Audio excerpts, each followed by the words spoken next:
যে বিতর্কের বিষয় হচ্ছে দুর্নীতি বিরোধী মনোভাব সৃষ্টিতে পরিবারের ভূমিকায় মুখ্য।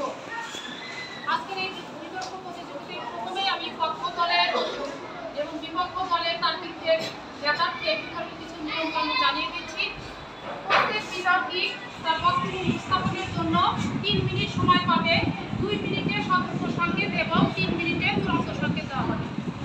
এবং যুক্তি খণ্ডন পর্বে প্রত্যেক দলের দলনেতা 1 মিনিট সময় পাবে। 1 মিনিটের সময় সতর্ক সংকেত এবং 2 মিনিটের সময় তুরন্ত সংকেত পাবে।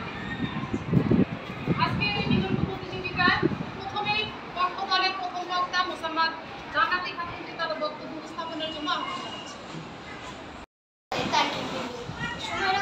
যারা দেখছেন এবং শুনছেন সবাইকে জানাই আমি এবং আমার দলের পক্ষ থেকে আন্তরিক শুভেচ্ছা ও অভিনন্দন। আজকে বিতর্কের বিষয় নির্ধারণ করা হয়েছে পরিবারের ভূমিকায় মুখ্য। সংগত কারণে আমি এবং আমার দল এর পক্ষে অবস্থান করছি। আমি বিতর্কের প্রথম বক্তা হিসাবে বিষয়টিকে সংজ্ঞায়িত করে যাচ্ছি। বিতর্কের বিষয়টিকে আমি 4 ভাগে ভাগ করেছি। প্রথমত দুর্নীতি, নীতি বহির্ভূত কাজ হচ্ছে দুর্নীতি। দ্বিতীয়ত মনোভাব, চিন্তা বা দৃষ্টিভঙ্গি। তৃতীয়ত পরিবার, স্বামী স্ত্রী সন্তান সন্তানাদি মা বাবা ভাই বোন নিয়ে গড়ে ওঠে পরিবার। চতুর্থত মুখ্য অর্থ প্রধান। মাননীয় মডারেটর, এই প্রতিটি শিশুর সামাজিকীকরণ শুরু হয় তার পরিবার থেকে। একমাত্র পরিবারের চারিত্রিক গুণাবলী বিকশিত করতে গুরুত্বপূর্ণ ভূমিকা পালন করে। যে পরিবারের সম্প্রীতি ও নৈতিক গুণাবলীর চর্চা পায় সেই পরিবারের